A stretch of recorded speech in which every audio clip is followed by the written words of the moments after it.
Sistem kita memang demokratik, di mana kita menjanjikan satu anggota satu undi, ya. Maka sekarang ini yang paling penting, ya, bukan setakat demokratik sahaja. Kita harus melihat kepada pemilihan ini untuk apa.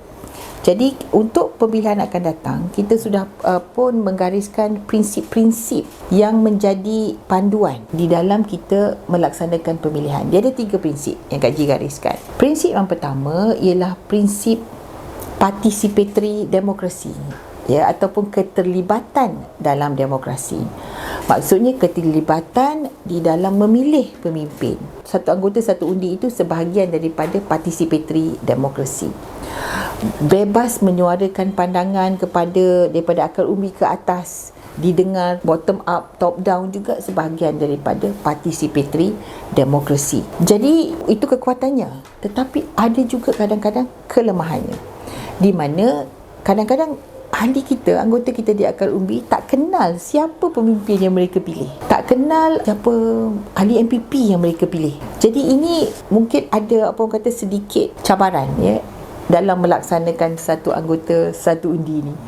Jadi di situlah kadang-kadang masuk pula sistem CHAI. Jadi akhirnya mereka mengundi bukan berdasarkan individu yang mereka kenal yang layak untuk menjadi pemimpin, tetapi berdasarkan apa yang disarankan oleh kawan mereka, ya, ataupun pemimpin mereka di peringkat akar umbi.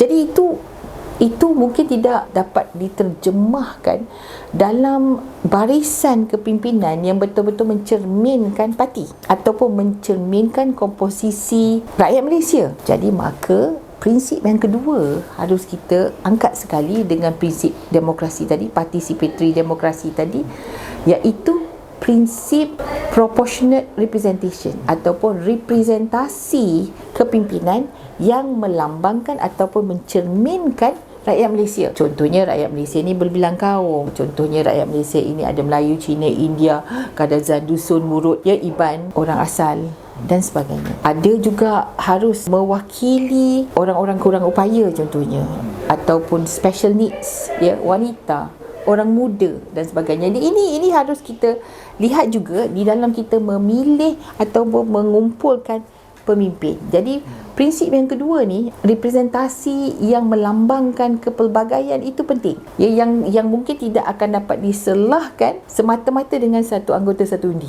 Sebab itu kadang-kadang kita susah nak kita kena lantik lah ini sebab dalam yang menang ni tak ada orang asal contohnya, dalam yang menang ni tak ada orang India contohnya, ya.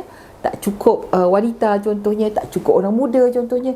Jadi bagaimanakah sistem yang demokratik tadi dapat juga menghasilkan representasi tadi yang mencerminkan rakyat Malaysia ni.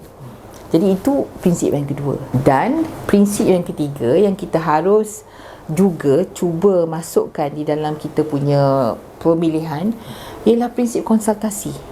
Ya, yang ini kalau kita tengok parti-parti lain ada mengamalkannya, dan kita juga harus cuba membuka mata kita bagaimana konsultasi ini boleh membantu kita di dalam kita merapatkan jurang perbezaan selepas pemilihan. Sebab kadang-kadang pengalaman kita, bukan kadang-kadang lah, setiap kali pengalaman kita bila ada pemilihan, selepas pemilihan itu kita selalu cakap biduk berlalu kiambang bertaut, tapi hakikatnya perkara ini tidak berlaku.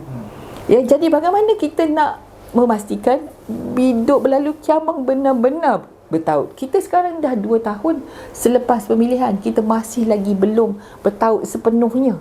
Jadi ini merugikan parti. Jadi ini sebab itu pemilihan akan datang, kita mesti pegang betul-betul kepada 3 prinsip ini. Ya, prinsip yang saya katakan tadi, pertama participatory demokrasi, maksudnya dalam demokrasi yang betul-betul keterlibatan, ya. Bukan tak semestinya dalam bentuk satu anggota satu undi, tapi keterlibatan dalam memilih itu. Kedua, representasi, ya, yang melambangkan keseluruhan rakyat Malaysia dan parti juga. Dan ketiga, bagaimana kita dapat menyemarakkan prinsip konsultasi pula di dalam pemilihan itu, supaya akhirnya kita dapat mewujudkan satu parti yang betul-betul wujud, ya, semangat menyemarakkan demokrasi, roh kata representasi kaum, representasi pelbagai keperluan wanita, anak muda, ya, dan sebagainya. Dan akhirnya bagaimana kita boleh pastikan tidak wujud jurang perbezaan selepas pemilihan itu berakhir.